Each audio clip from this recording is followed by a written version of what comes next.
Hello and welcome back to Step by Step Study. So, this is your part 7 of topic 9 statistical inference, and this is the second last part of the topic 9. हमने small sample test पढ़ने start करे थे. अगर आपको याद हो last lecture में हमने टी टेस्ट के बारे में पढ़ा था. अब हम काई स्क्वायर टेस्ट देखेंगे which is also a small sample test और an exact sample test. You would remember chi square distribution हमने कॉन्फिडेंस इंटरवल के टाइम भी पढ़ी थी, जब हमने वेरिएंस के कॉन्फिडेंस इंटरवल्स फाइंड आउट करने सीखे थे. अब काई स्क्वायर डिस्ट्रीब्यूशन का थोड़ा और डिटेल देखते हैं एंड फिर हम देखेंगे कि काई स्क्वायर टेस्ट कहाँ यूज़ होता है. सो फर्स्ट लेट्स सी कि काई स्क्वायर डिस्ट्रीब्यूशन क्या होती है.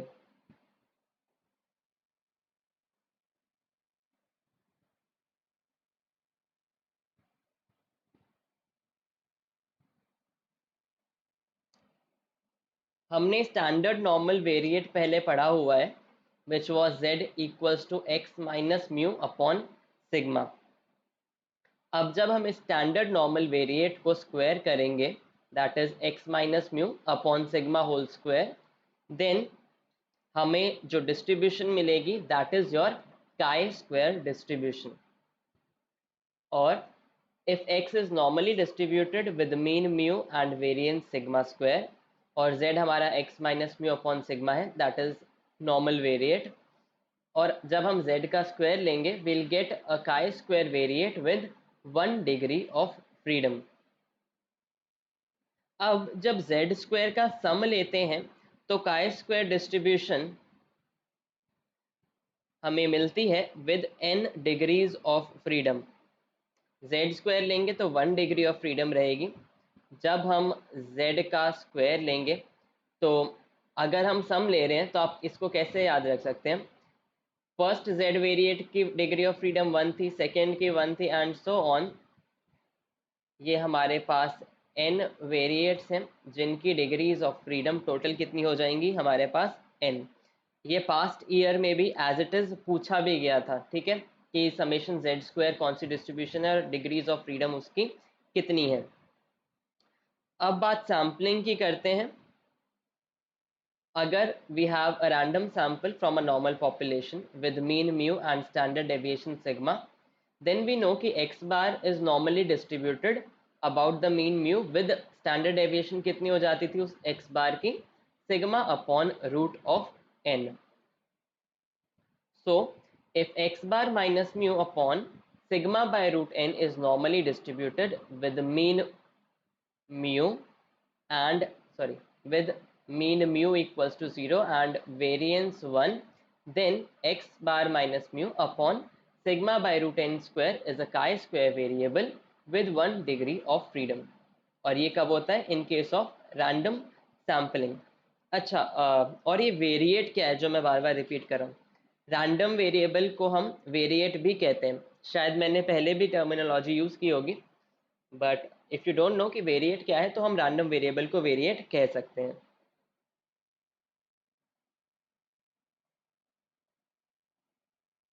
अब काई स्क्वायर डिस्ट्रीब्यूशन दिखती कैसे है, वैसे तो हमने पहले डिस्कस किया हुआ है, बट लेट्स सी. आपको ये फिगर दिख रही है ना, वाई एक्सिस पे प्रोबेबिलिटी है और एक्स एक्सिस पे काई स्क्वायर वैल्यूज़ हैं. Degrees of freedom D F से डिनोट करी गई हैं. पहले डिग्री ऑफ फ्रीडम 2 है, फिर 4 है, फिर 10 है एंड देन 20. और ये डिस्ट्रीब्यूशन डिग्री ऑफ फ्रीडम से हमें पता चल रही है. डिस्ट्रीब्यूशन जो हमारी है उसकी फिगर हमारी कैसे बनती है या काई स्क्वायर डिस्ट्रीब्यूशन कैसे दिखती है with these degrees of freedom. And हम देख भी पा रहे हैं जैसे जैसे डिग्रीज ऑफ फ्रीडम इंक्रीज हो रही हैं फिगर आपका सिमेट्रिक होता जा रहा है ना. अगर आप ये देखें, पहले डिग्रीज ऑफ फ्रीडम 2 थी, फिर 4 हुई, फिर 10 हुई, हल्का सा सिमेट्री आने लग गई, देन 20 हुई. दैट इज़ आपकी जैसे डिग्रीज ऑफ फ्रीडम बढ़ रही हैं तो फिगर सिमेट्रिक हो रहा है. So we can approximate it as a normal distribution. अगर आपको याद हो तो नॉर्मल डिस्ट्रीब्यूशन भी एक सिमेट्रिक डिस्ट्रीब्यूशन है.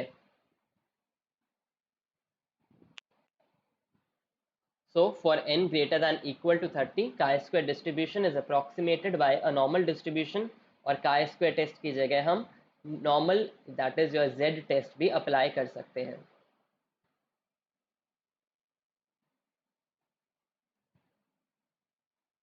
अब chi-square कैलकुलेट कैसे करते हैं? जनरली फॉर्मूला होता है chi-square कैलकुलेट करने का, chi-square equals to summation OI minus EI upon EI.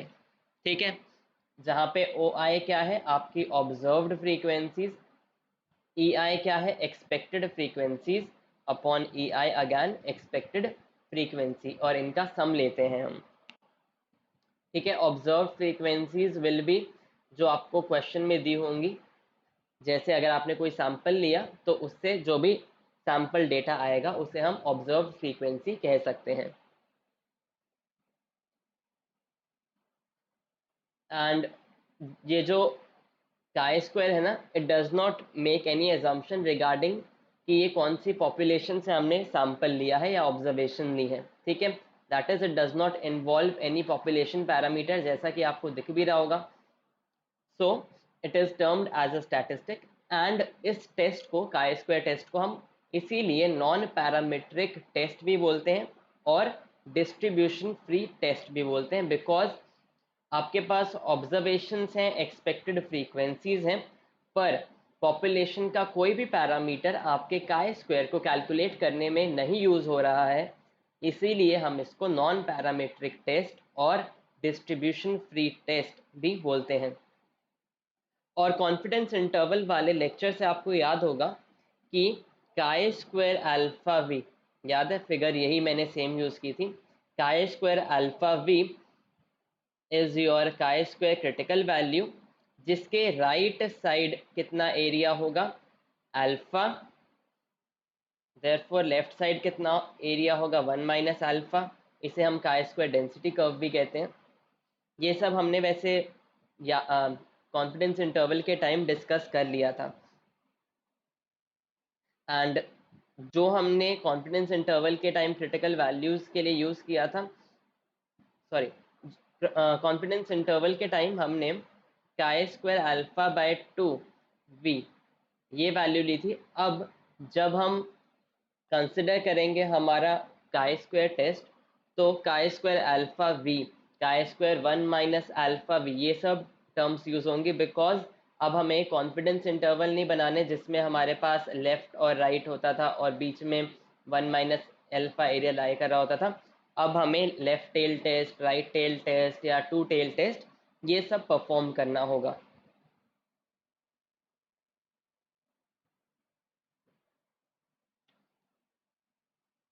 तो chi स्क्वायर टेस्ट में हमें कौन कौन से केसेस देखने हैं?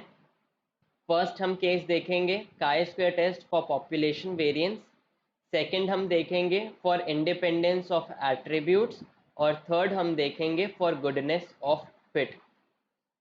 ठीक है, chi स्क्वायर टेस्ट बेसिकली इन तीन केसेस में हम यूज़ करेंगे. सबसे ज़्यादा इम्पोर्टेंस आप इंडिपेंडेंस ऑफ एट्रीब्यूट्स वाले को केस को देना, बिकॉज इसमें से क्वेश्चन पूछने के चांसेस हो जाते हैं, since there is a new concept of contingency table जो यहाँ पे डिस्कस हो रहा है. और दोनों केसेस को भी इम्पोर्टेंस देना, पर रिलेटिव इम्पोर्टेंस सेकंड केस को देना. अब केस 1 से स्टार्ट करेंगे हम पहले. Case 1 which is chi square test for population variance. Variance test करनी है तो नल और ऑल्टरनेटिव हाइपोथेसिस क्या होने चाहिए आपके, that sigma square is sigma naught square. ठीक है, सिग्मा नॉट स्क्वायर कौन सी वैल्यू है, ये null value.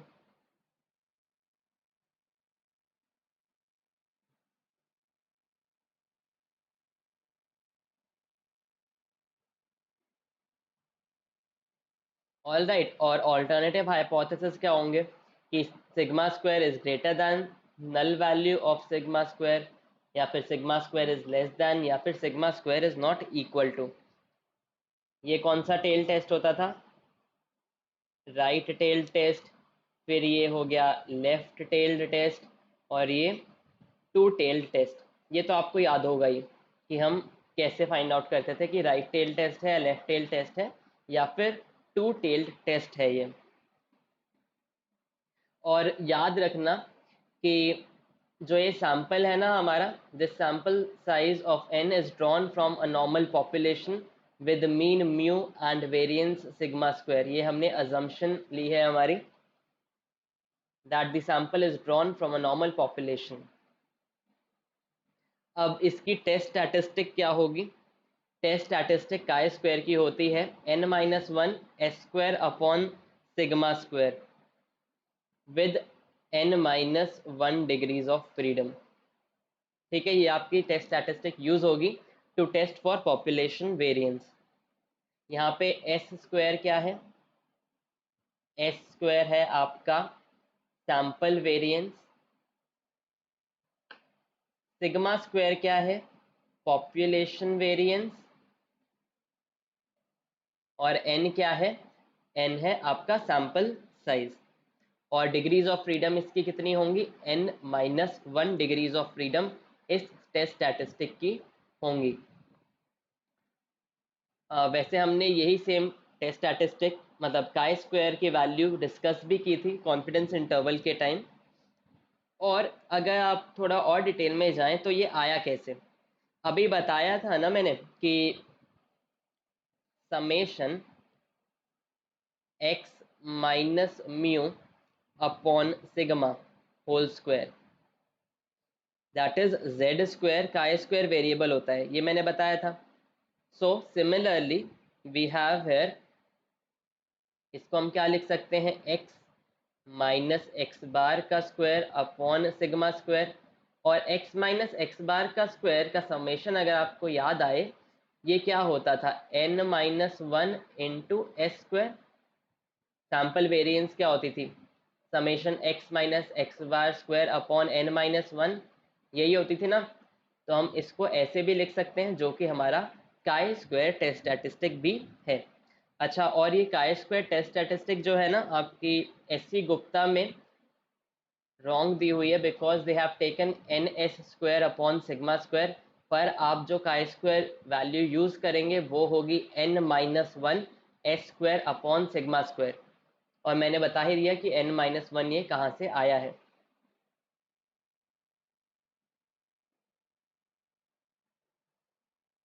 So if you want to see the figures for the left tail test, right tail test and the two tail test, पहले right tail test discuss करते हैं। हमें पता है right tail test में हमारा जो एरिया राइट टेल में लाए करेगा that is your critical reason, और जिसे हम रिजेक्शन रीजन भी कहते थे। ये chi square not is actually your chi square alpha v। alpha area lies to the right of this chi square alpha, और v क्या है यहाँ पे? Degrees of freedom. फिर लेफ्ट टेल टेस्ट में ये काय स्क्वायर नॉट क्या होगा? हमें पता है काय स्क्वायर की वैल्यू जो है उसके राइट में एरिया जितना होता है हम वो लिखते हैं। तो इसमें क्या होगा? काय स्क्वायर राइट में एरिया कितना है? 1 माइनस अल्फा और v, जो कि डिग्रीज ऑफ फ्रीडम अगेन। और टू टेल टेस्ट में 1/2 अल्फा और 1/2 अल्फा एरियाज दोनों टेल में लाए करेंगे। और काय स्क्वायर एल क्या होगा? लोअर लिमिट क्या होगी उसकी? Chi square 1 minus alpha by 2v। और अपर लिमिट क्या होगी? Chi square alpha bye 2v। ये अल्फा बाय 2 है, ठीक है। तो ऐसे आपके right tail test, left tail test और टू टेल टेस्ट की फिगर्स बनती हैं। अगर आपके पास क्वेश्चन राइट टेल टेस्ट का आएगा तो आपको देखना है कि जो काय स्क्वायर वैल्यू आप कैलकुलेट कर रहे हैं, अगर वो रिजेक्शन रीजन में लाए करेगी तो आप अपना नल हाइपोथेसिस को रिजेक्ट कर देंगे, और अगर वो एक्सेप्टेंस रीजन यहाँ पे लाए करेगी तो आप उसको एक्सेप्ट कर लेंगे। सिमिलरली लेफ्ट टेल टेस्ट में अगर काय स्क्वायर वैल्यू इस लेफ्ट टेल में लाई करेगी जो आपने कैलकुलेट करी है, तो आप नल हाइपोथेसिस को रिजेक्ट करेंगे। और टू टेल टेस्ट में क्या होगा? अगर काय स्क्वायर वैल्यू जो आपने कैलकुलेट करी है इन दोनों टेल में से किसी भी टेल में लाई करेगी तो आप अपना नल हाइपोथेसिस रिजेक्ट करेंगे, अदरवाइज उसको एक्सेप्ट कर लेंगे। I hope it is clear. और why do I give emphasis on these figures? Because at times आप क्वेश्चन सॉल्व कर लेते हैं पर आपको याद नहीं आता कि लेफ्ट टेल टेस्ट अप्लाई करें, राइट टेल अप्लाई करें, और अगर लेफ्ट अप्लाई कर रहे हैं तो क्रिटिकल रीजन कहाँ लाए करेगा, लेफ्ट अप्लाई कर रहे हैं तो क्रिटिकल रीजन कहाँ लाए करेगा। अगर आपको कन्फ्यूजन है तो आई वुड सजेस्ट कि in the starting try to make these figures side by side, ताकि आप इसको एनालाइज कर पाए कि आपको लेफ्ट टेल टेस्ट के लिए रिजेक्शन रीजन कहाँ कंसिडर करना है या फिर राइट टेल के लिए कहाँ कंसिडर करना है। तो एक क्वेश्चन सॉल्व कर लेते हैं जिससे आपको थोड़ा एक बेटर आइडिया मिल जाएगा कॉन्सेप्ट का। Question says it is believed that the precision which is measured by the variance of an instrument is no more than 0.16, ठीक है। if the sample variance is 0.017 and the sample size is 11, then carry out the test at 1% significance level and consider the critical value जो आपको use करनी होगी for rejection और acceptance as 23.2। तो significance level कितना है आपका, अल्फा से डिनोट करते थे, इट इज 0.01। अब आपका नल हाइपोथेसिस इस केस में क्या होगा, नल हाइपोथेसिस होगा दैट सिग्मा स्क्वायर इज 0.16, दिया हुआ है ना, it is believe that it is no more. और आपका ऑल्टरनेटिव हाइपोथेसिस क्या होगा, नो मोर देन 0.16 है, तो आप ऑल्टरनेटिव क्या लेंगे, that yes it is more than 0.16। तो आपकी सिग्मा नॉट स्क्वायर की वैल्यू क्या हो जाएगी, 0.16। अब हमने देखा था काई स्क्वायर हम कैसे कैलकुलेट करते थे, n-1 into S square upon sigma naught square. n कितना दिया हुआ है, सैम्पल साइज 11, तो 11 माइनस 1 कितना हो जाएगा, 10। और हमें दिया हुआ है sample variance is 0.017, that is हमें एस स्क्वायर कितना दिया है, 0.017, ये 1 है, अपॉन सिग्मा नॉट स्क्वायर हमारे पास है 0.16। तो इससे आ जाएगा 0.17 अपॉन 0.16 विच इज अप्रॉक्सीमेटली 1.0625। अब हमें दिया हुआ है consider the critical value as 23.2। Critical value को हम कैसे डिनोट करेंगे, काई स्क्वायर अल्फा वी, अल्फा कितना दिया हुआ है 0.01, और वी डिग्रीज ऑफ फ्रीडम कितनी होंगी, n-1, n11 है तो डिग्रीज ऑफ फ्रीडम कितनी हुई, डिग्रीज ऑफ फ्रीडम हो जाएंगी 10। तो chi square alpha V that is chi critical value कितनी दी हुई है 23.2। अब ये टेस्ट कौन सा है, ये आपका राइट टेल टेस्ट है जो आप ऑल्टरनेटिव हाइपोथेसिस में से देख पा रहे होंगे। और काई स्क्वायर डिस्ट्रीब्यूशन कैसे बनती थी, कुछ इस टाइप की बनती थी, क्रिटिकल वैल्यू 23.2 दी हुई है, राइट टेल टेस्ट है, तो अगर कैलकुलेटेड काई स्क्वायर वैल्यू इस रीजन में लाई करेगी towards the right, that is in rejection region, तो हम आपका नल हाइपोथेसिस रिजेक्ट कर देंगे। काई स्क्वायर वैल्यू कितनी है कैलकुलेटेड, दिस इज 0.16, थोड़ी और लेफ्ट में होगी ये, एनीवे ये आपकी एक्सेप्टेंस रीजन में लाई कर रही है, तो आपका नल हाइपोथेसिस एक्सेप्ट हो जाएगा and we'll say that the precision of the instrument is no more than 0.16। I hope it is clear।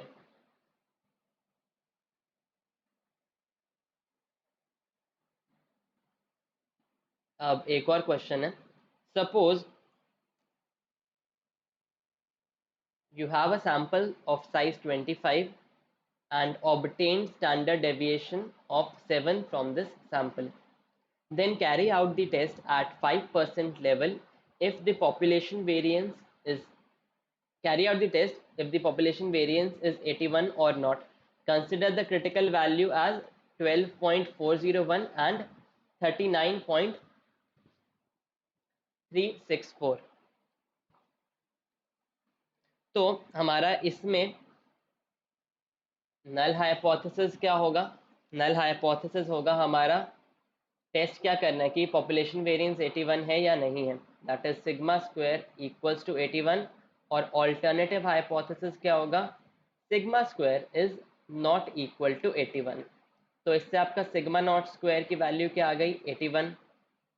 और हमें दिया हुआ है सैंपल साइज है कितना? 25। स्टैंडर्ड डेविएशन सैंपल की दी हुई है, ये कितनी है? 7। और अल्फा कितना है हमारे पास? 0.05। और ये कौन सा टेल्ड टेस्ट है? ये टू टेल्ड टेस्ट है। तो पहले हम काई स्क्वायर की वैल्यू निकालते हैं। काई स्क्वायर कैलकुलेटेड हमारा कितना होगा? n minus one S square upon sigma square.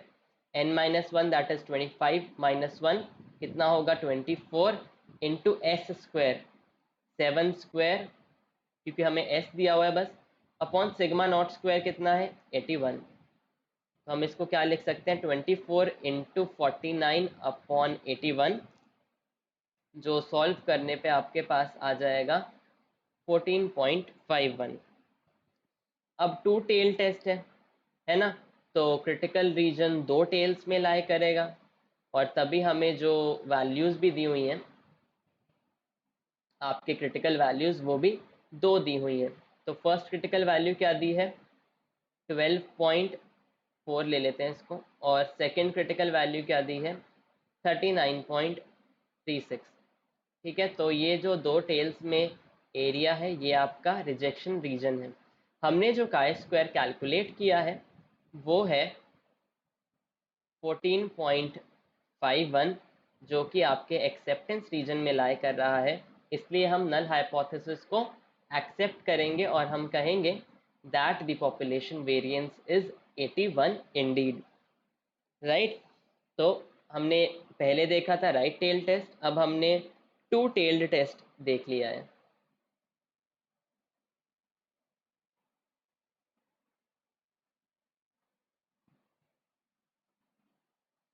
Concept सब में वही है कि आपको काई स्क्वायर वैल्यू कैलकुलेट करनी है और आपको क्रिटिकल वैल्यू से उसे कंपेयर करना है।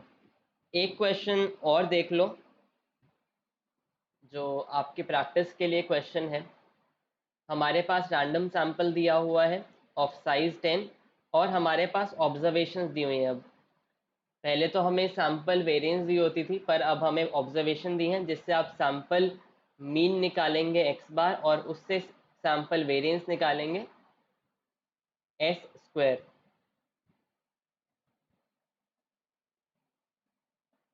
और आपका जो hypothesis test है, that is the population variance is 0.16 against the alternative that the population variance is greater than 0.16। ठीक है, तो H नॉट क्या होगा, एच ए क्या होगा, ये आपको पता है। सैम्पल वेरिएंस कैसे निकालोगे? सैम्पल वेरिएंस का फॉर्मूला होता है summation x minus x bar up square upon n minus one, यही फॉर्मूला होता है ना? तो हमें एक्स बार भी फाइंड आउट करना है और उसके बाद हम एस स्क्वायर फाइंड आउट करेंगे। तो let me give you a hint, ये समेशन एक्स आई माइनस एक्स बार का स्क्वायर जो आएगा वो आएगा 0.156। फिर इससे आपका एस स्क्वायर आ जाएगा 0.0173। और काई स्क्वायर जब आप कैलकुलेट करोगे वो आ जाएगा 0.975। और फाइनल आंसर आएगा कि आप नल हाइपोथेसिस को एक्सेप्ट कर रहे हैं, that is the population variance is 0.16। ठीक है, तो इस क्वेश्चन को खुद सॉल्व कर लेना। एंड आई वुड रिपीट, अगर एग्जाम में इस टाइप का क्वेश्चन आया और आने के चांसेस हैं, ठीक है, तो अगर इस टाइप का क्वेश्चन आपको दिखता है एग्जाम में, उसमें जो ऑब्जर्वेशन वैल्यूज होंगी वो इतनी टिपिकल नहीं होंगी कि आपकी कैलकुलेशन ऐसी आए। ठीक है, कैलकुलेशन वाइज इजी रहेगा। तो please if you are thinking कि कैलकुलेटर अलाउड है, कैलकुलेटर अलाउड नहीं है एग्जाम में। कैलकुलेशन अपनी फास्ट रखना, पर टिपिकल इतनी कैलकुलेशंस नहीं आएंगे कि आप उसे सॉल्व भी ना कर पाओ। पेपर जो आएगा वो कैलकुलेशन वाइज थोड़ा ठीक होगा, बस आपकी अगर चेकिंग करेंगे वो कैलकुलेशन की तो वो चेक करेंगे कि स्पीड ठीक है या नहीं है, मैक्सिमम उससे ज़्यादा कुछ चेक नहीं करेंगे। एंड अगर आप इस क्वेश्चन को सॉल्व कर रहे हैं you can use a calculator at home ताकि आप प्रैक्टिस अच्छे से कर पाएँ। ऑल राइट,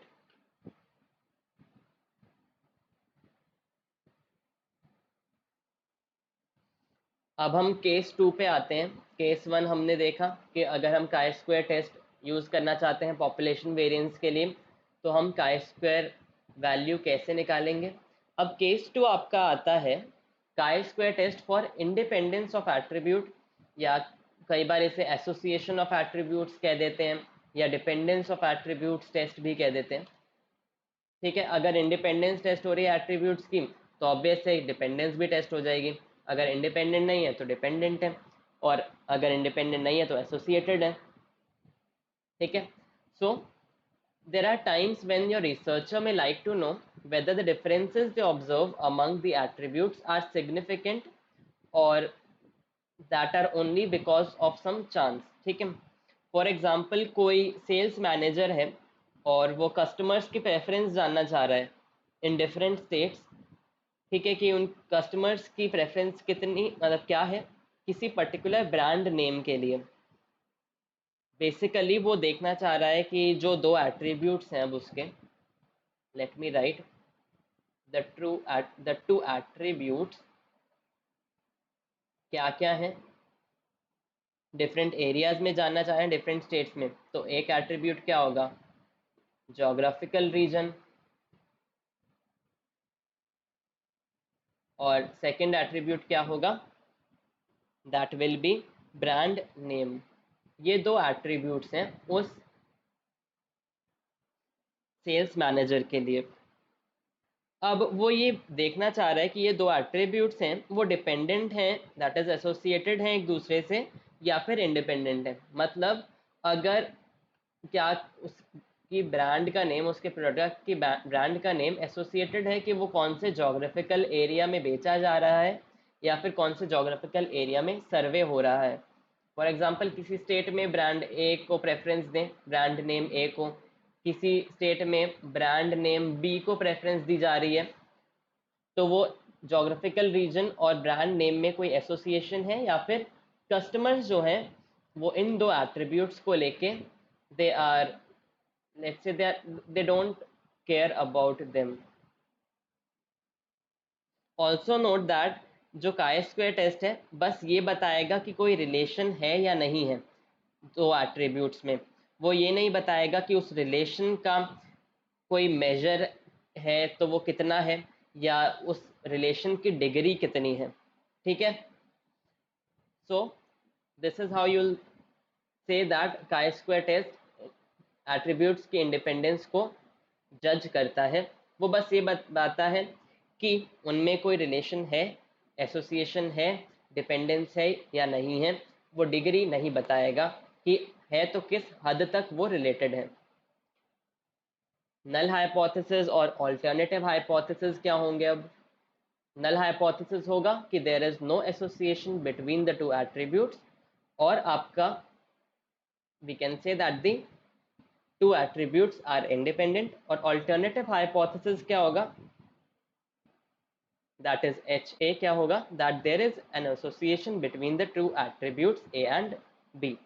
अब इस केस में हम टेस्ट स्टैटिस्टिक कौन सी यूज करेंगे। अभी तक तो हमने n-1 S square upon sigma naught square use की थी पॉपुलेशन वेरिएंस को टेस्ट करने के लिए। अब हम कौन सी टेस्ट स्टैटिस्टिक यूज करेंगे।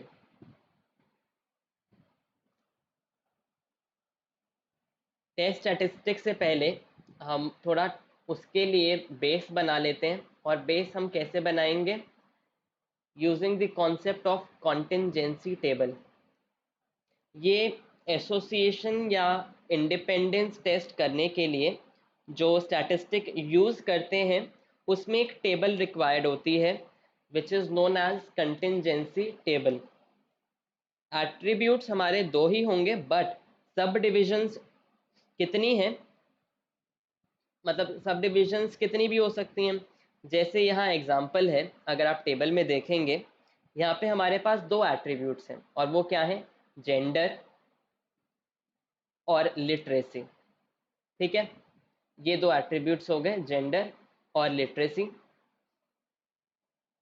और इनकी सब डिविजन्स कितनी हैं, जेंडर दो है, मेल और फीमेल, और लिटरेसी लेवल्स कितने कंसिडर किए हैं, लिटरेसी लेवल्स 5 कंसिडर किए हैं, illiterate, school education, college, professional skill education और अदर्स। ठीक है, so that is 2 for your gender and 5 for your literacy level. तो हमारी टेबल क्या होगी, this will be a 2x5 table या 2x5 कंटिजेंसी टेबल जिसे हम कहते हैं। अगर हम जनरली देखें, अगर आपके किसी एट्रीब्यूट का m सब डिविजन्स होती और सेकेंड एट्रीब्यूट की n सब डिविजन्स होती, तो कंटिजेंसी टेबल आती m इंटू n। रोज m होंगी और कॉलम्स n होंगे, इसीलिए हम उसको m इंटू n टेबल भी कहते हैं। और अगर आपने आई गेस 11th या 12th स्टैंडर्ड में पढ़ा भी होगा, मैट्रिक्स का कॉन्सेप्ट जब आता था, रोज इंटू कॉलम्स, मैट्रिक्स को ऐसे डिनोट करते थे ना, वैसे ही हम कंटिजेंसी टेबल को भी डिनोट करेंगे। और कई बार तो डायरेक्टली क्वेश्चन भी आ जाता है, ये टेबल दी हो और आपसे पूछ लें कंटिजेंसी टेबल, मतलब this is a contingency 2x5 table या फिर 5x6 टेबल, कुछ भी ऑप्शंस में आके आपसे ये पूछ सकते हैं। या फिर इसमें एट्रीब्यूट्स कितने हैं, कौन से एट्रीब्यूट्स हैं, ऐसे क्वेश्चंस भी आ सकते हैं। सो यू मस्ट नो कि कंटिजेंसी टेबल क्या होती है।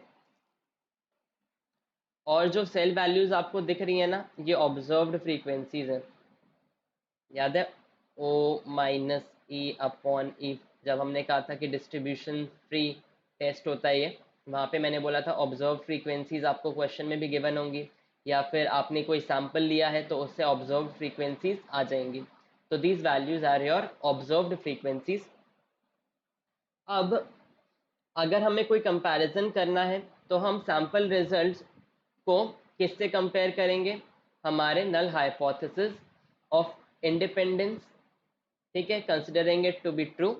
और जो हमारे पास अब हाइपोथेटिकल डेटा आएगा नल हाइपोथेसिस को ट्रू मानते हुए, वो हमें देंगी एक्सपेक्टेड फ्रीक्वेंसीज, जिसे हम ई से डिनोट करते हैं।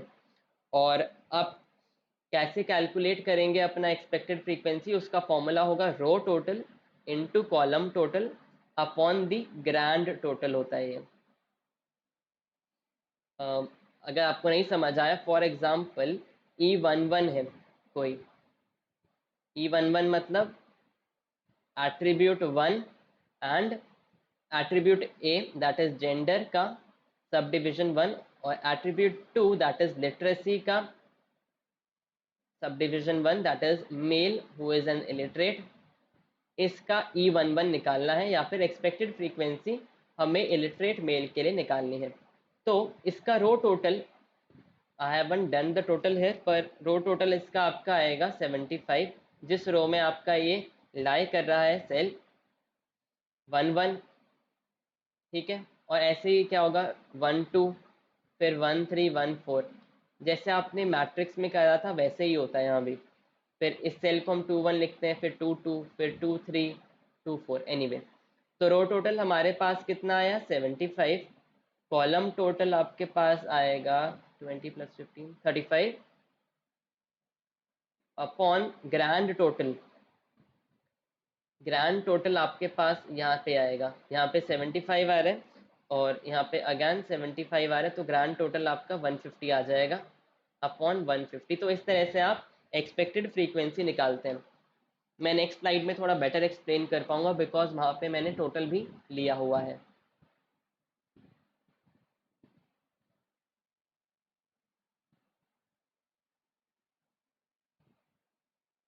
तो जो हमारी टेस्ट स्टैटिस्टिक हमें कैलकुलेट करनी है वो होगी summation I from 1 to m और summation j from 1 to n। पहले ये देख लेते हैं ये क्या है। आई 1 to m है आपका फर्स्ट एट्रीब्यूट और उसकी m सब डिविजन्स हैं। हमारे केस में वो एट्रीब्यूट हमने क्या लिया था, जेंडर, जिसकी 2 सब डिविजन्स थी, तो हम उसको क्या लिखेंगे, I1 to 2। फिर J क्या है, सेकेंड एट्रीब्यूट जिसकी n सब डिविजन है। ये हमारे केस में हमने क्या लिया था, लिटरेसी, तो J कितना होगा, 1 to 5 हमने सब डिविजन्स लिए थे। ठीक है, तो ये आपके समीशन होते हैं for all the attributes into OIJ minus EIJ upon EIJ, OIJ minus EIJ square upon EIJ। तो OIJ क्या है, observed frequency of ith row and jth column, minus EIJ expected frequency of ith row and jth column. इन दोनों को subtract करके square करेंगे और divide करेंगे EIJ से, तो आपके पास काई स्क्वायर वैल्यू आएगी जिसकी डिग्रीज ऑफ फ्रीडम अब कितनी होंगी, m minus one into n minus one. M क्या है, m है आपके जो एट्रीब्यूट 1 है उसकी सब डिविजन, और n क्या है जो एट्रीब्यूट 2 है उसकी सब डिविजन।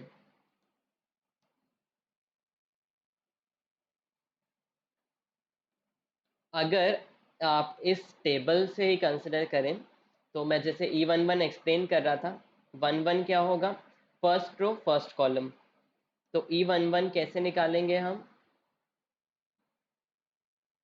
E11 कैसे निकालेंगे, इसका रो टोटल जो कि हमारे पास 75 है, जिस रो में ये बिलोंग करेगा, अपो इनटू कॉलम टोटल जो हमारे पास 35 आए, जिस कॉलम में ये E11 बिलोंग करेगा, अपॉन ग्रैंड टोटल।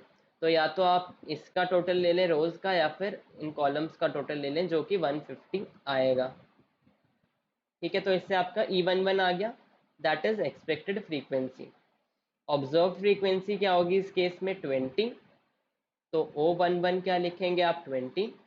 तो ऐसे करके आप E11 में O11 में से E11 माइनस करेंगे, उसका स्क्वायर लेंगे और डिवाइड कर देंगे E11 से। सिमिलरली आप सब के लिए करेंगे, हर एक सेल के लिए आप ऐसे कैलकुलेट करेंगे और उनका समेशन ले लेंगे, और जब आप इन दोनों एट्रीब्यूट्स के लिए सम ले लेंगे तो आपके पास काई स्क्वायर वैल्यू आ जाएगी।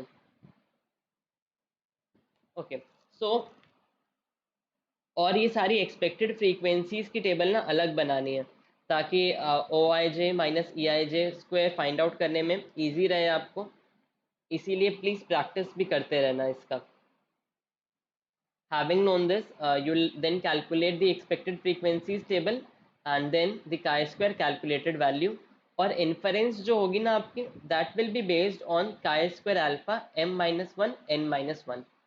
ठीक है, अगर chi-square calculated आपका greater than chi-square alpha m minus one n minus one है, तो आप इस नल हाइपोथेसिस को रिजेक्ट कर देंगे, अदरवाइज उसको आप एक्सेप्ट कर देंगे। ठीक है, तो क्रिटिकल वैल्यू से आपका काई स्क्वायर कैलकुलेटेड कम होना चाहिए। फिगर कुछ इस टाइप की हमेशा ही इस केस में रहेगी, अगर आप काई स्क्वायर कैलकुलेटेड देख रहे हैं तो chi square alpha m minus one n minus one, sorry for this writing. ठीक है, और ये रीजन कौन सा होगा, ये होगा आपका रिजेक्शन रीजन। तो अब कोई left tail test right tail test नहीं है, बस काई स्क्वायर कैलकुलेट करो और उसको कंपेयर करो काई square alpha m minus one n minus one से।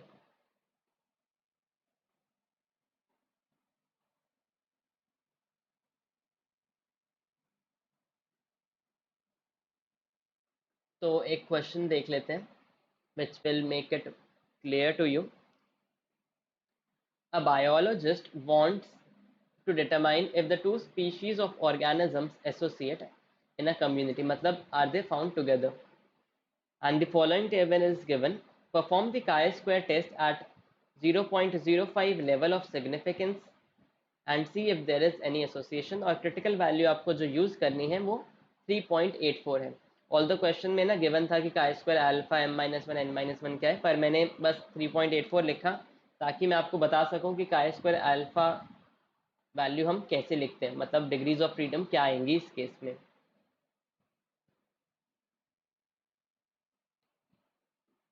तो आपको जो टेबल दी हुई है वो कुछ इस टाइप की दी हुई है, species A and species B right में। सो प्रेजेंट ऑब्जर्व फ्रीक्वेंसी 3 है, फिर 1, फिर मतलब और 0, टोटल कितना आएगा 4, फिर रो टोटल इसका 1 आएगा, फिर कॉलम टोटल 4 और 1, और ग्रैंड टोटल कितना आएगा 5। तो ओ आई जे हमारे पास कितने ऑब्जर्व फ्रीक्वेंसीज कितनी है 3110।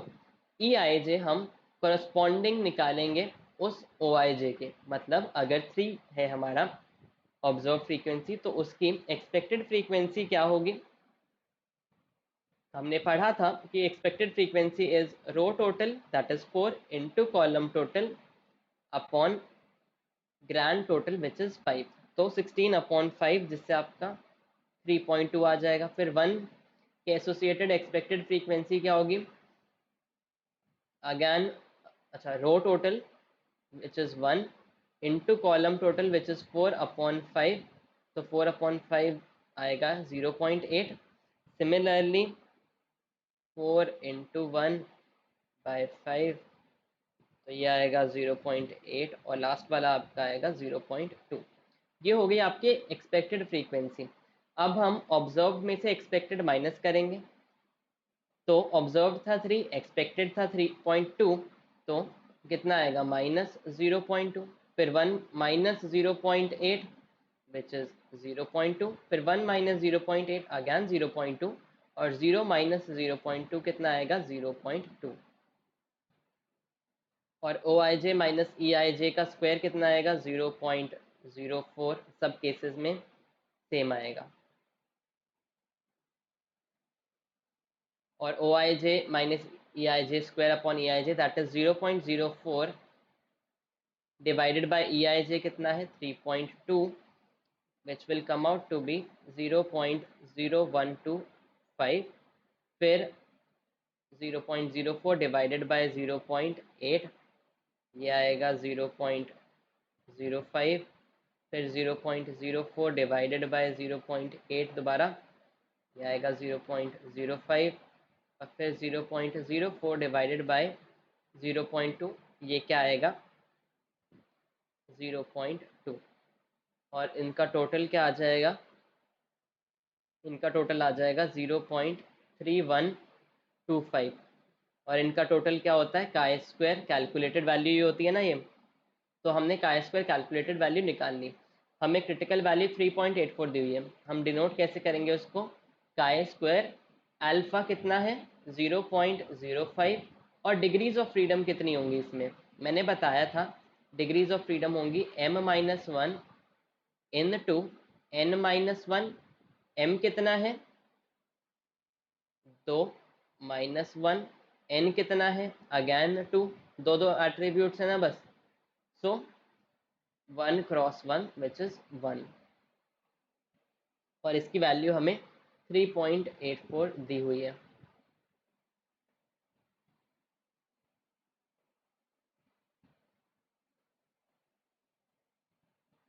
और हमारा, अच्छा ये क्रिटिकल रीजन हो गया, इसके राइट साइड हमारा कैलकुलेटेड काई स्क्वायर कितना है 0.3125, जो एक्सेप्टेंस रीजन में लाई कर रहा है, इसलिए हमारा, अच्छा सॉरी, नल हाइपोथेसिस तो हमने अज्यूम ही बताया नहीं।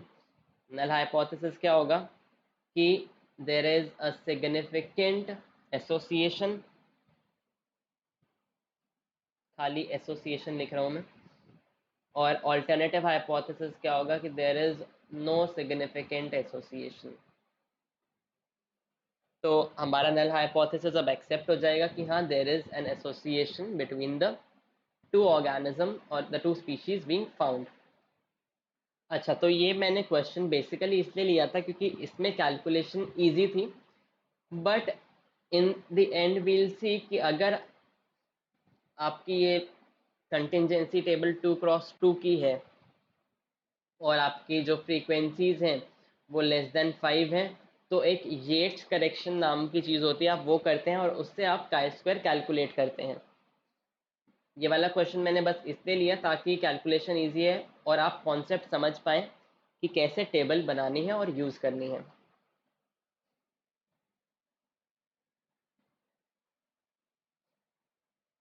अब एक और क्वेश्चन देख लेते हैं, ये थोड़ा टिपिकल क्वेश्चन होगा कैलकुलेशन वाइज, बट कॉन्सेप्ट समझाना था तो कैलकुलेशन मैंने ले ली। आप कैलकुलेटर यूज़ कर सकते हैं, even I am using the calculator for this.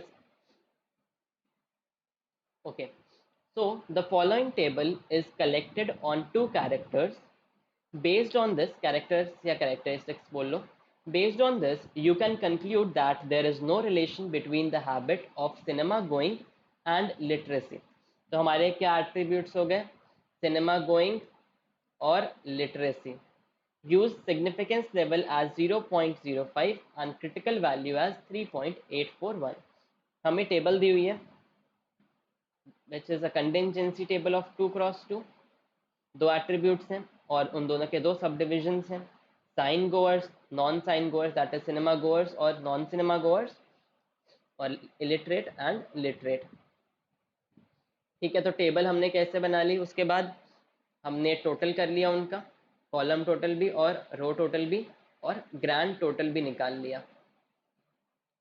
ठीक है, अब हमें क्या फाइंड आउट करना था कि देयर इज नो रिलेशन और there is a relation. Null hypothesis अगर हम लें कि there is no relation between cinema going and literacy, और ऑल्टरनेटिव हाइपोथेसिस ले लें that there is a relation between them. अच्छा, जहाँ तक ये बात आती है ऑल्टरनेटिव और नल हाइपोथेसिस यूज़ करने की, जो मैंने क्वेश्चंस कंसिडर किए उन सब में नल हाइपोथेसिस यही था कि देर इज़ नो रिलेशन, और ऑल्टरनेटिव था कि देर इज़ अ रिलेशन। हो सकता है आपको एग्जाम में नल हाइपोथेसिस ये दे दे कि देर इज़ अ रिलेशन और ऑल्टरनेटिव दे दे कि देर इज़ नो रिलेशन। ठीक है, तो प्लीज़ अगर क्वेश्चन में दिया हो तो आप ऑल्टरनेटिव और नल को ध्यान से देखें।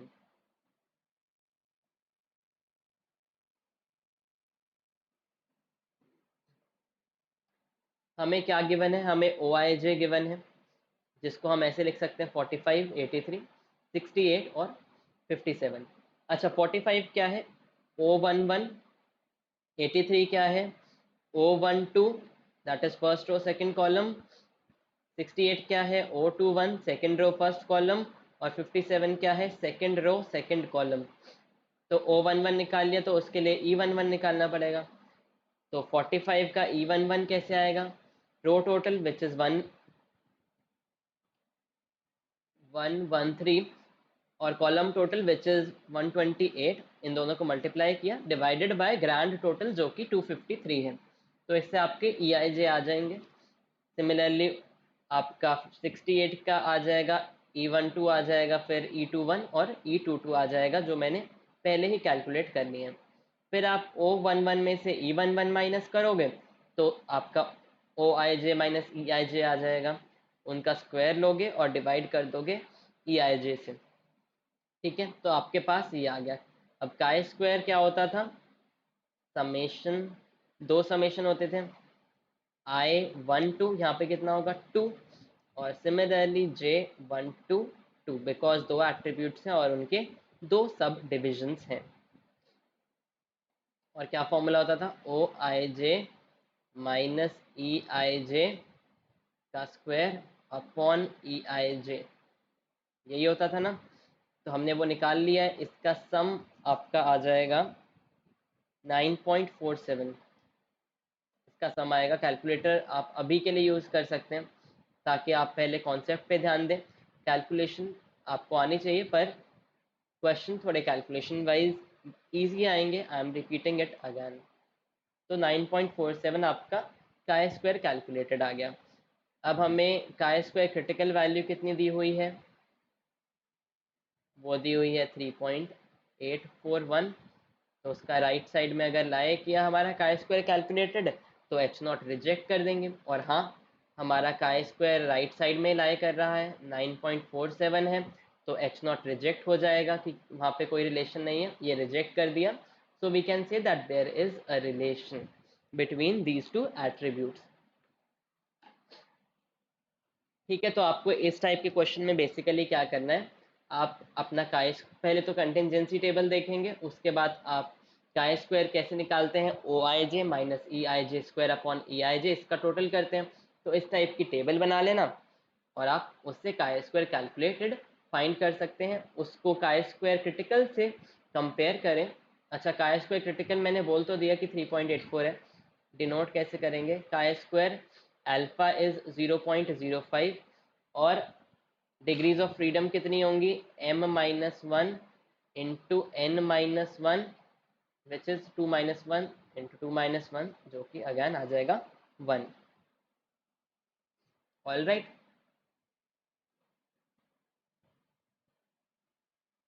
अब ये क्वेश्चन आपकी प्रैक्टिस के लिए है।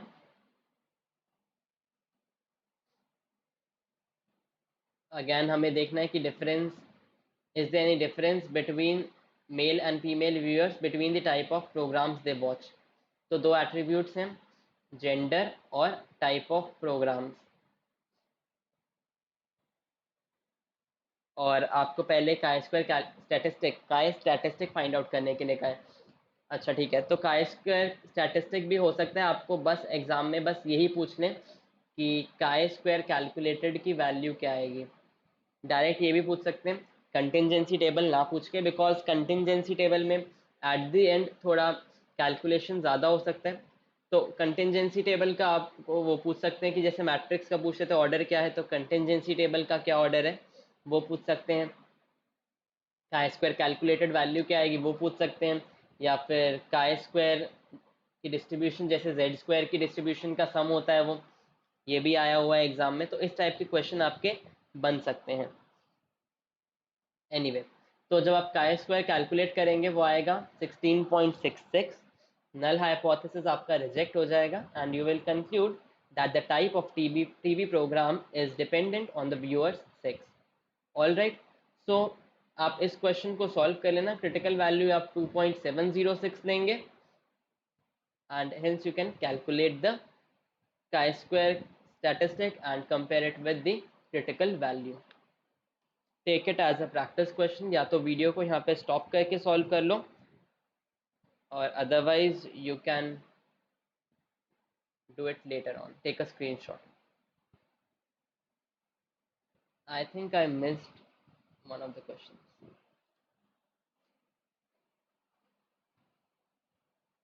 ओके, तो वही आपका प्रैक्टिस क्वेश्चन था।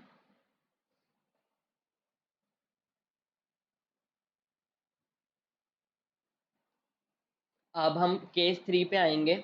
हमने दो केसेस देख लिए अभी तक। फर्स्ट केस था आपका test for variance, second case था एसोसिएशन ऑफ एट्रीब्यूट्स का टेस्ट। अब थर्ड केस पे आएंगे, chi square test for goodness of fit. हमने प्रोबेबिलिटी डिस्ट्रीब्यूशन जब पढ़ी थी, we studied distributions like uniform, binomial, Poisson, normal distribution etcetera, ठीक है। और जब हम सैंपल लेते हैं तो क्वेश्चन में आपने कई बार देखा होगा, पढ़ा भी होगा कि distribution is assumed to be normal. तो जो एक आई स्क्वायर टेस्ट है, this is useful in deciding whether a particular probability distribution such as these is the appropriate probability distribution for the sample जो हम assume ही कर लेते थे अभी तक। It will help us check if the distribution we assume for the data is correct or not, and the chi-square test procedure जो हम इस पर्पस के लिए फॉलो करते हैं उसे कहते हैं गुडनेस ऑफ फिट टेस्ट, कि आपकी जो सैम्पल डिस्ट्रीब्यूशन है वो एक्चुअली फिट कर रही है आपकी पॉपुलेशन डिस्ट्रीब्यूशन से या फिर नहीं। और जब डिस्ट्रीब्यूशंस का पता चल सकता है तो हम शेप का भी, शेप क्या है उस डिस्ट्रीब्यूशन की वो भी अज्यूम्ड वाली ही है या फिर नहीं है वो भी पता लगा पाएंगे। So this test also indicates whether or not the distribution of the sample population has a particular shape। और ये सब हम कैसे पॉसिबल हो पाएगा? बाय टेस्टिंग कि जो ऑब्जर्व्ड फ्रीक्वेंसी डिस्ट्रीब्यूशन है एंड अज्यूम्ड या फिर थ्योरेटिकल है उसमें कोई डिफरेंस है या फिर नहीं। इससे आप गुडनेस ऑफ फिट टेस्ट कर पाएंगे।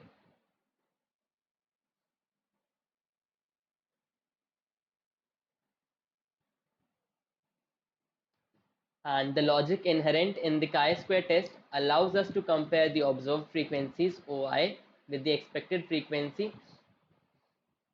जैसा हमने पहले भी देखा है कि ओ आई और ई आई कैसे यूज होगा। तो इस केस में ई कैसे निकालेंगे? The expected frequencies are calculated, जिसे हम ई आई भी कहते हैं, on the basis of the theoretical assumptions about the population distribution। अगर हम कह रहे हैं कि हमारी डिस्ट्रीब्यूशन नॉर्मल है तो उसके बेसिस पे हम एक्सपेक्टेड फ्रीक्वेंसी निकाल लेंगे, या फिर अगर हम अज्यूम कर रहे हैं कि बायनॉर्मल डिस्ट्रीब्यूशन है तो उससे एक्सपेक्टेड फ्रीक्वेंसीज निकाल लेंगे।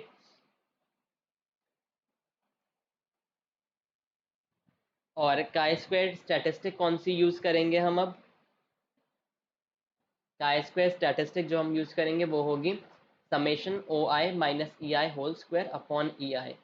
अभी तक हम डबल समेशन ले रहे थे बिकॉज हमारे पास कंटिजेंसी टेबल थी m क्रॉस n की।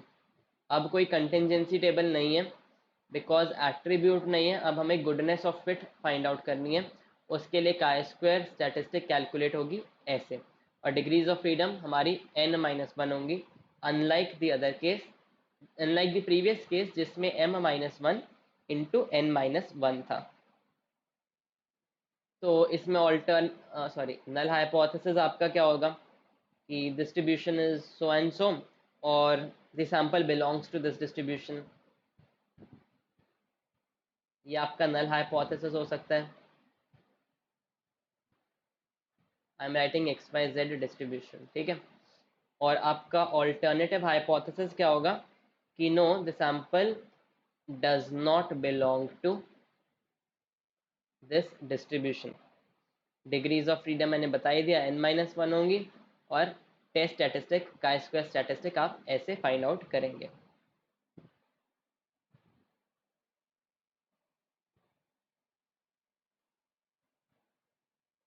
एक क्वेश्चन देख लेते हैं जिससे आपको थोड़ा बेटर क्लियर हो पाए। Following table gives the number of aircraft accidents that occurred during the 7 days of a week. Find whether the accidents are uniformly distributed over a week. Uniformly distributed मतलब जितने टोटल एक्सीडेंट्स थे divided by the number of days in a week, और उससे uniform distribution आपकी आ जाएगी। या फिर equally distributed लिख देते हैं यूनिफॉर्मली की जगह, and I think equally would have been a better word, ताकि आप यूनिफॉर्म डिस्ट्रीब्यूशन से कंफ्यूज ना हो। Okay, given the critical values of chi square significant at 5, 6, 7 degrees of freedom are respectively these at 5% level of significance। तो examiner ने अब क्या किया, आपको डिग्रीज ऑफ फ्रीडम अलग अलग दे दी, और chi स्क्वायर उन डिग्रीज ऑफ फ्रीडम पे क्या आएगा वो भी अलग दे दिया। अभी तक हमने देखा था क्वेश्चन में सीधा सीधा दिया होता था कि क्रिटिकल वैल्यू आप ये यूज़ करेंगे, पर एग्ज़ाम है थोड़ा सा डिफिकल्ट नहीं बना सकते, तो थोड़ा इस टाइप का बना देंगे कि chi स्क्वायर, वो हो सकता है ये भी दे दें कि chi स्क्वायर कैलकुलेटेड आपका ये आ गया, और chi स्क्वायर आपका जो क्रिटिकल वैल्यूज हैं at these degrees of freedom ये है, तो आप नल एक्सेप्ट करेंगे या फिर नल रिजेक्ट करेंगे। तो क्वेश्चन भी इजी हो जाएगा और उससे आपका कॉन्सेप्ट भी टेस्ट हो जाएगा, ठीक है। तो हम इसमें नल हाइपोथेसिस क्या लेंगे कि yes the accidents are equally distributed, और इक्वली बोल रहा हूँ मैं, यूनिफॉर्मली नहीं, इसको यूनिफॉर्म डिस्ट्रीब्यूशन से मत कंफ्यूज होना। और ऑल्टरनेटिव हाइपोथेसिस क्या होगा, the accidents are not equally distributed. अब इक्वल डिस्ट्रीब्यूटेड का क्या मतलब होगा, टोटल नंबर ऑफ एक्सीडेंट्स जितने हुए हैं पर वीक, आई गेस इसका टोटल आ रहा है 14, 16, 38, 50, देन 60, 74 आ रहा है इसका total, upon number of days in a week क्या होते हैं 7, 84 आ रहा है इसका टोटल, नंबर ऑफ डेज होते हैं 7, तो 12 एक्सीडेंट्स पर डे हुए हैं, ये आपका हो जाएगा इक्वली, दैट इज डिस्ट्रीब्यूशन के अकॉर्डिंग कितना होगा आपका एक्सीडेंट 12, और ये आपका क्या होगा ई आई, एक्सपेक्टेड है ना, सो दिस इज ई आई और your theoretical value of accidents. अब हम chi स्क्वायर कैसे निकालते थे इन केसेस में, chi square is sum of O I minus E I whole square upon E I. O I हमें दिए हैं ऑब्जर्व वैल्यूज, ई आई हमने 12 निकाला है, तो 14 माइनस 12 कितना आया होगा, ये आया होगा 2, उसका स्क्वायर लिया होगा तो 4 आएगा। बेसिकली मैं ये ओ आई माइनस ई आई इसका स्क्वायर ले रहा हूँ, ठीक है, 4 आएगा। देन 16 माइनस 12 आपका 4 आया होगा, उसका स्क्वायर लिया 16 हो गया। फिर 8 माइनस 12 माइनस 4 आया होगा, उसका स्क्वायर 16। फिर 12 माइनस 12 ज़ीरो आया होगा, उसका स्क्वायर 0। 11 माइनस 12 माइनस 1 आएगा, उसका स्क्वायर 1। 9 माइनस 12 माइनस 3 आएगा, उसका स्क्वायर 9। और 14 माइनस 12 2 आएगा, उसका स्क्वायर 4। और इनका सम कितना आ जाएगा, ओ I minus E I square का, ये आ जाएगा 20, 36, then 46, this will come out to be 50। और हम काय स्क्वायर के लिए किससे डिवाइड करते थे, ई आई से, विच इज एक्सपेक्टेड क्या था हमारा 12।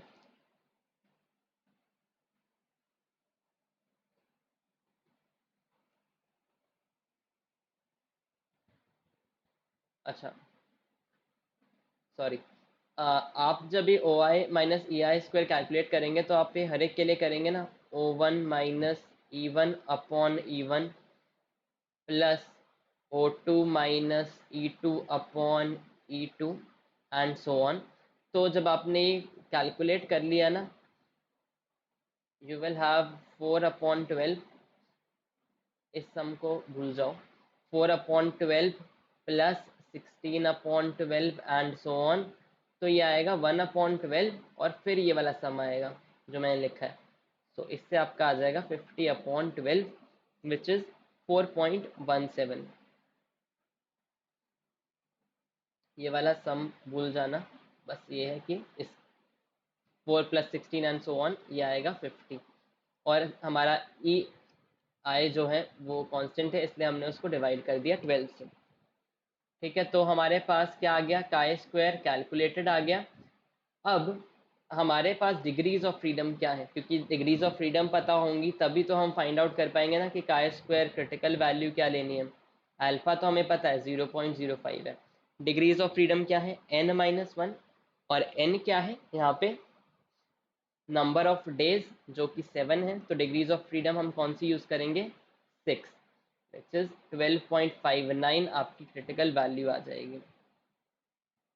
और जो आपकी कैलकुलेटेड वैल्यू है वो इससे कम है, तो आपका एच नॉट एक्सेप्ट हो जाएगा, एच नॉट या एच ज़ीरो जिसे कहते हैं वो एक्सेप्ट हो जाएगा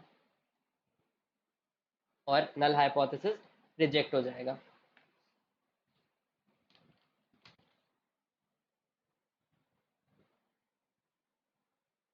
आई होप आपको क्लियर हो रहा होगा कि ये क्वेश्चन किस टाइप से करना है। अब एक क्वेश्चन आपकी प्रैक्टिस के लिए इसमें, the theory predicts that the proportion of beings in four groups A, B, C and D should be 9:3:3:1। Theory है, अगेन गुडनेस ऑफ फिट हम अप्लाई करेंगे। क्यों, बिकॉज हमने देखा था कि गुडनेस ऑफ फिट ये भी बताता है कि थ्योरेटिकल वैल्यू से आपका जो ऑब्जर्व वैल्यू है वो एसोसिएशन रख पा रहा है या नहीं रख पा रहा। दैट इज आपकी जो सैंपल है, is it from the distribution which the theory suggest.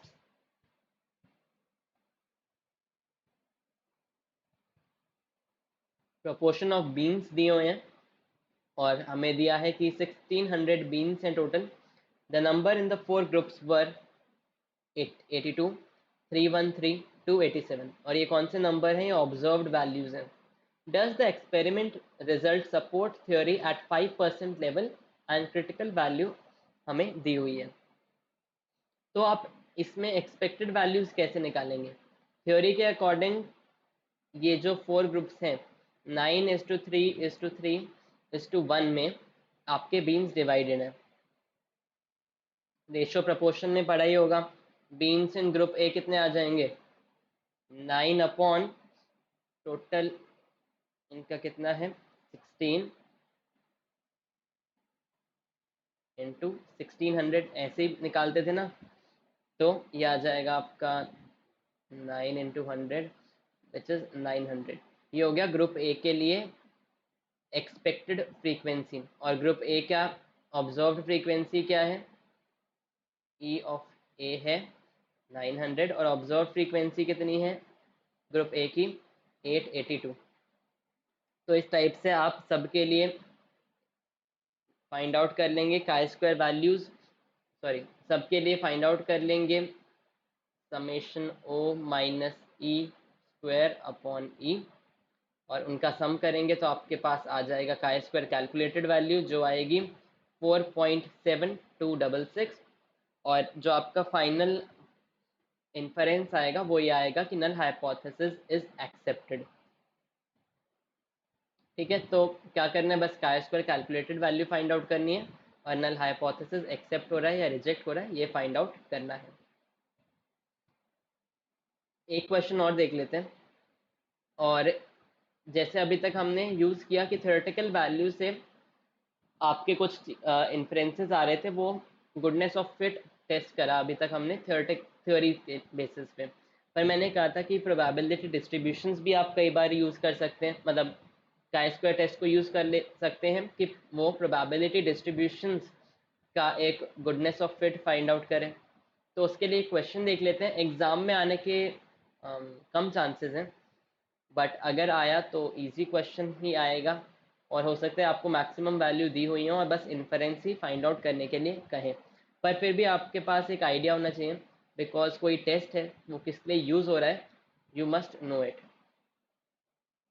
Okay, so the question says a salesman has three products to sell and there is a 40% chance of selling each product when he meets a customer. The following is the frequency distribution of sales. At 0.05 level of significance, do these sales of product follow a binomial distribution?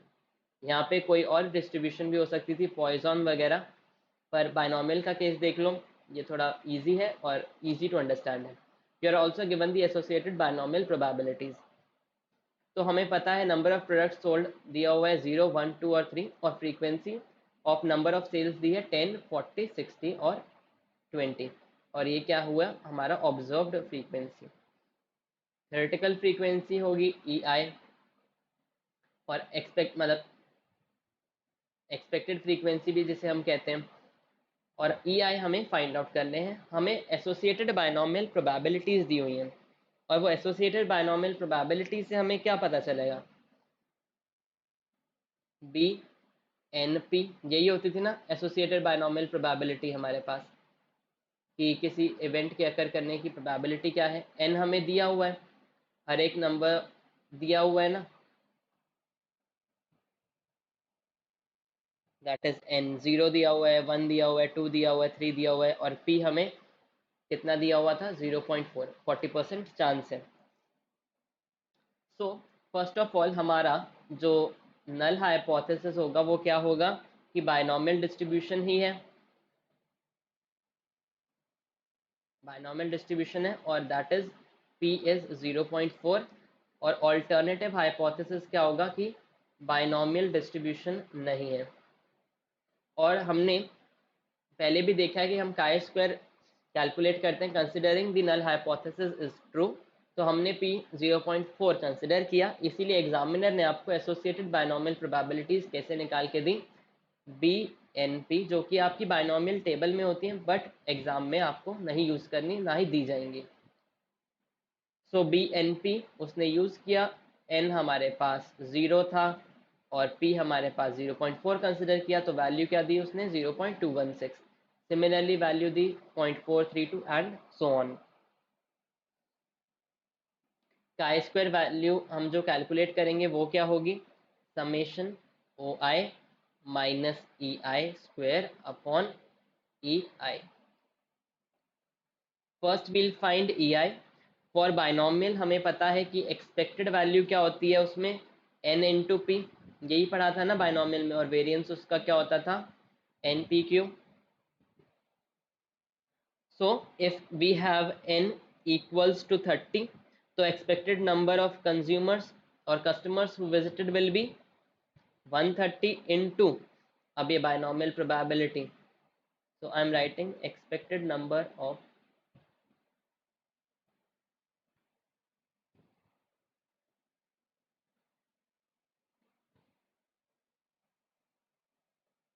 Sales, cells लिख लेते हैं इसको, और sales total कितनी है 130 है, इसलिए मैंने 130 लिया। तो एक्सपेक्टेड कितना आ जाएगा n into P, that will be 130 into, अच्छा this will be capital N into P. तो 130 इंटू 0.216 ये आएगा 28.08, फिर 130 इंटू 0.432 आएगा 56.16, फिर 130 इंटू 0.288 आएगा 37.44, और 130 इंटू 0.06 आएगा 8.32। एग्जाम में आई एम रिपीटिंग क्वेश्चन आया तो कैलकुलेशंस इजी होंगी। When we are searching for questions ना, तो क्वेश्चंस बुक में वो होते हैं बेसिकली एमसीक्यू टाइप के लिए नहीं डिजाइंड होते। स्टैटिस्टिक्स में देर आर मोस्टली कि आप उस क्वेश्चन को पूरा सॉल्व करेंगे, पर जब एग्जामिनर को आपका जेएसओ का पेपर या स्टैटिस्टिक्स वाला पेपर सेट करना होता है, they have to consider the fact कि वो पेपर 2 घंटे में सॉल्व भी हो जाए, और अटेम्प्ट भी अगर बच्चा करना चाहे तो अटेम्प्ट पेपर हो पाए, कॉन्सेप्ट्स क्लियर हो, कैलकुलेशंस फास्ट हो। ज़्यादा डीप कैलकुलेशंस में वो नहीं जाएगा कि आप देखें कि 130 मतलब 28.08 वैल्यू आ रही है किसी चीज़ की, या 56.16 आ रही है, इतनी डिटेल में भी नहीं जाएगा, बिकॉज आगे भी वैल्यूज अब कॉम्प्लिकेट होंगी। ऑब्जर्व हमें पता है 10, 40, 60 और 20 है। अब ई आई आपने निकाल लिया 28.08, फिर 56.16, फिर 37.44 एंड देन 8.32। अब जब आप ओ आई और ओ आई में से ई आई को माइनस करोगे तो वो और ज़्यादा कॉम्प्लिकेट हो जाएगा, -18.08, -16.0616, फिर 22.56। तो इस टाइप के क्वेश्चन एग्जामिनर अवॉइड करेगा, और अगर एग्जामिनर पूछना भी चाहता है ये question, so he'll try to give the data जो कैलकुलेशन वाइज बेटर हो। But I am sorry I could not find a question जिसमें कैलकुलेशन ईजी हो जाए, but I had to do this question ताकि आपके कॉन्सेप्ट भी clear हो जाए साथ साथ, कि अगर गुडनेस ऑफ फिट टेस्ट है तो आप उससे प्रोबेबिलिटी डिस्ट्रीब्यूशन कोई है या नहीं है वो भी टेस्ट कर पाए। तो I am just filling out calculation हमने जैसे भी करी, you can use a calculator.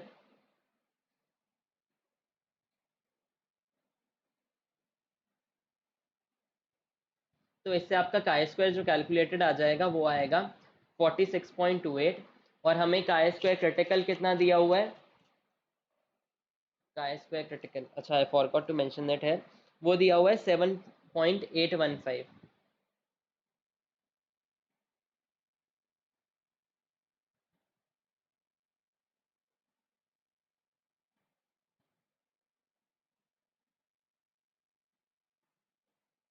तो chi square critical is given to be 7.815। उसके राइट में एरिया आपका क्रिटिकल रीजन या रिजेक्शन रीजन होगा, और हमने जो काई स्क्वायर कैलकुलेट किया है वो है 46.28। तो आपका नल हाइपोथेसिस रिजेक्ट हो रहा है, और नल हाइपोथेसिस क्या कह रहा था कि ये बायनॉमियल डिस्ट्रीब्यूशन है विद p इक्वल्स टू 0.4। तो इस क्वेश्चन से बेसिकली मैंने आपको बस ये कॉन्सेप्ट सिखाना चाहा कि काई स्क्वायर टेस्ट आपका गुडनेस ऑफ फिट टेस्ट क्यों कहलाता है, because it is use to test whether the parent population distribution gives us this sample distribution, या फिर जो कोई सैम्पल डिस्ट्रीब्यूशन किसी पर्टिकुलर डिस्ट्रीब्यूशन की है या फिर नहीं है। ऐसे ही हो सकता है आपके पास पॉइजन डिस्ट्रीब्यूशन का क्वेश्चन हो, पर क्वेश्चन इजी आएगा इन केस आया भी तो। आई एम रिपीटिंग, इस क्वेश्चन इन टाइप के क्वेश्चन के आने के चांसेस थोड़े कम होते हैं। हाँ, इससे पहले जो क्वेश्चन कराया था उसके आने के चांसेस हैं कैलकुलेशंस इजी करके। अब ये एक एक्स्ट्रा क्वेश्चन आपकी प्रैक्टिस के लिए, and it is not related to the goodness of fit वाला test, In order to know the brand preference to washing detergents, a sample of 1,000 consumers were surveyed.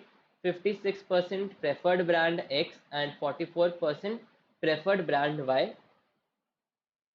Do these data confirm to the idea that consumers have no special preference to either brand?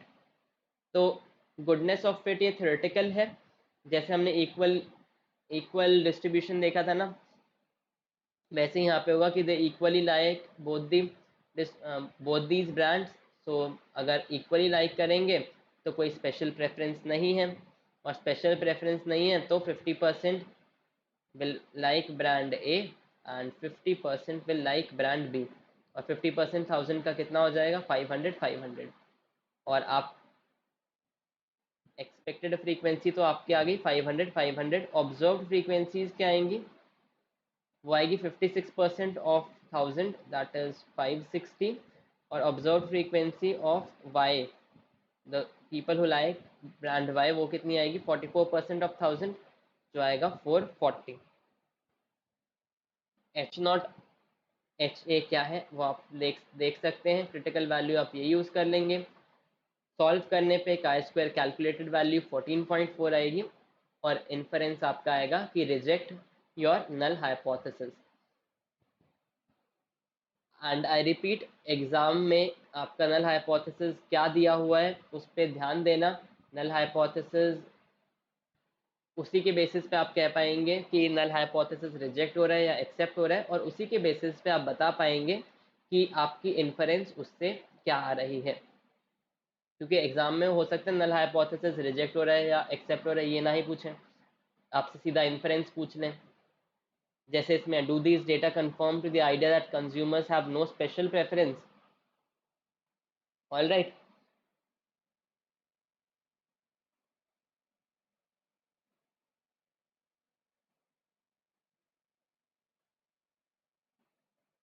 तो अब कुछ additional concept होते हैं जब आप काई square distribution पढ़ते हैं, और वो कॉन्सेप्ट क्या होते हैं, मैंने आपको स्टार्टिंग में मेंशन किया था ना कि सेल साइज एटलीस्ट 5 होना चाहिए। जब मैं कह रहा था कि 2x2 डिस्ट्रीब्यूशन है, येट्स करेक्शन आपको यूज़ करनी पड़ेगी, मैंने क्वेश्चन बस इसलिए लिया क्योंकि कैलकुलेशन ईजी थी, मैं इस एंड ऑफ द स्लाइड पे मेंशन करना चाह रहा था।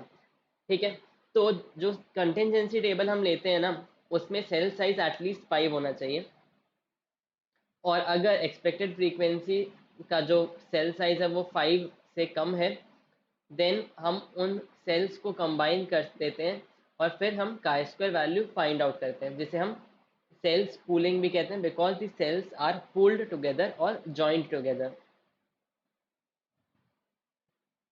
But okay, this practice is known as grouping the frequencies together or cells pooling।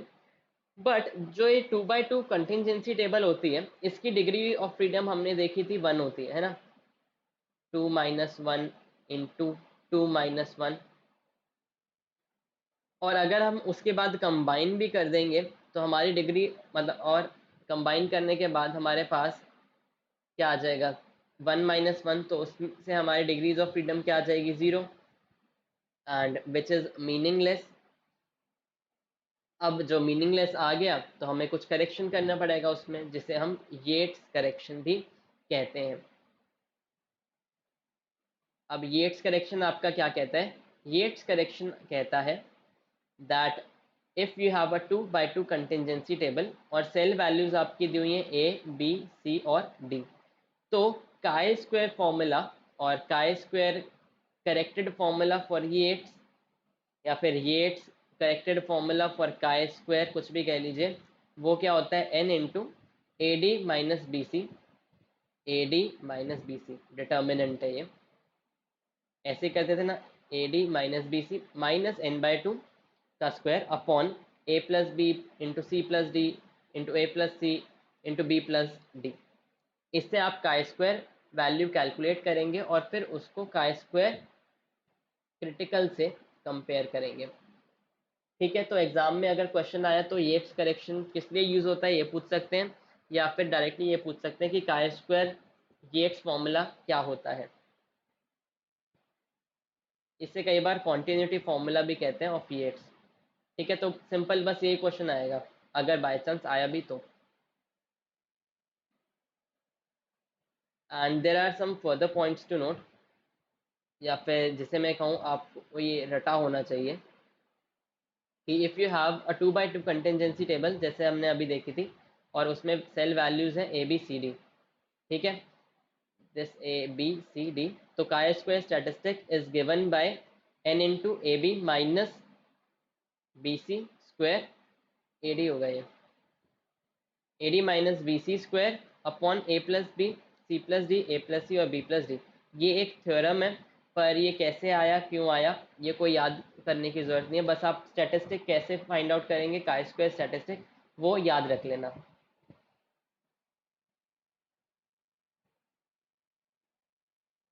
ठीक है, तो some other points to note are, if you want to apply chi-square test, कुछ या फिर रिक्वायरमेंट्स कह लीजिए आप chi-square टेस्ट अप्लाई करने की, वो होती हैं that the observations must be grouped in categories, या फिर जैसे हमने देखा था ना कि एट्रीब्यूट्स थे और उसके बाद उनको कैटेगरीज में डिवाइड किया गया था, वैसे ही आपकी ऑब्जर्वेशन होनी चाहिए। फिर these sample observations must be independent. फिर आता है कि जो एक्सपेक्टेड फ्रीक्वेंसी है in any cell must be a minimum of 5, और ये हम क्यों लेते हैं मिनिमम ऑफ 5, ताकि हमारा टाइप 2 एरर ना हो। टाइप 2 एरर क्या होता है, आपने पहले पढ़ा हुआ है। फिर जो हमारा सैंपल होता है that must be a random sample. ये कुछ रिक्वायरमेंट्स हैं chi स्क्वायर टेस्ट अप्लाई करने के लिए।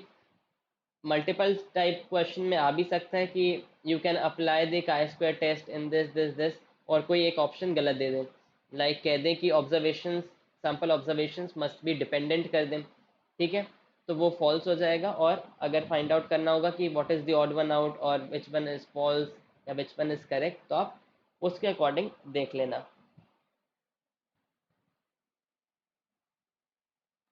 So that is all for today's lecture, जिसमें हमने chi स्क्वायर टेस्ट देखा। हमने, अगर हम समराइज करना चाहें, तो हमने 3 केसेस देखे chi स्क्वायर टेस्ट के लिए। फर्स्ट था हमारा पॉपुलेशन वेरिएंस का टेस्ट, सेकंड था हमारा एसोसिएशन ऑफ एट्रीब्यूट्स या फिर इंडिपेंडेंस ऑफ एट्रीब्यूट्स का टेस्ट, और थर्ड था chi square test as goodness of fit. ठीक है, ये 3 केसेस थे। फिर हमने सेल्स को पूल क्यों किया जाता है, सेल्स पूलिंग देखा। इस पे question I don't think so कराना इंपॉर्टेंट था, इसलिए मैंने कोई क्वेश्चन कराया नहीं है सेल्स पूलिंग का। फिर हमने येट्स करेक्शन देखा। फिर मैंने आपको एक रिजल्ट याद करने को कहा है, वो आप याद करेंगे, वो थ्योरम है बेसिकली, पूछी जा सकती है। और फाइनली हमने कुछ रिक्वायरमेंट्स देखी, जो आप chi स्क्वायर टेस्ट अगर यूज़ करना चाह रहे हैं तो ये रिक्वायरमेंट्स फुलफिल होनी चाहिए। ठीक है, तो अब इसके बाद आपका एफ टेस्ट बच जाएगा। नेक्स्ट लेक्चर में हम एफ टेस्ट करेंगे, और फिर फाइनली आपका स्टैटिस्टिकल इन्फरेंस का टॉपिक, जो कि आई थिंक अभी तक के टॉपिक्स में से सबसे ज़्यादा लेक्चर्स इसने यूज़ किए हैं, this was one of them. फिर हम प्रीवियस ईयर क्वेश्चन डिस्कस करेंगे हमारे मेंबर्स वाले बैच में, एंड देन फाइनली इसके बाद आई विल ट्राई, टॉपिक 9 के बाद I will try to do topic 1, because उसमें से एक दो क्वेश्चन ही आते हैं, जल्दी से रैप अप भी हो जाएगा वो वाला टॉपिक, एंड टिल देन आप इस टॉपिक 9 को भी प्रैक्टिस कर पाएंगे। Okay, so thank you so much for watching the lecture. If you like the video please hit the like button. Views बहुत आ जाते हैं, but I don't know why people don't like it. Please press that like button अगर आपको content अच्छा लग रहा है, तो that will motivate us to work harder, and also will get a review कि आपको कंटेंट कैसा लग रहा है। कोई डाउट हो तो कमेंट सेक्शन में you can always drop. If you are not a subscriber to this channel, please subscribe to the channel and help us grow. Thank you so much. Keep studying and take care of yourself.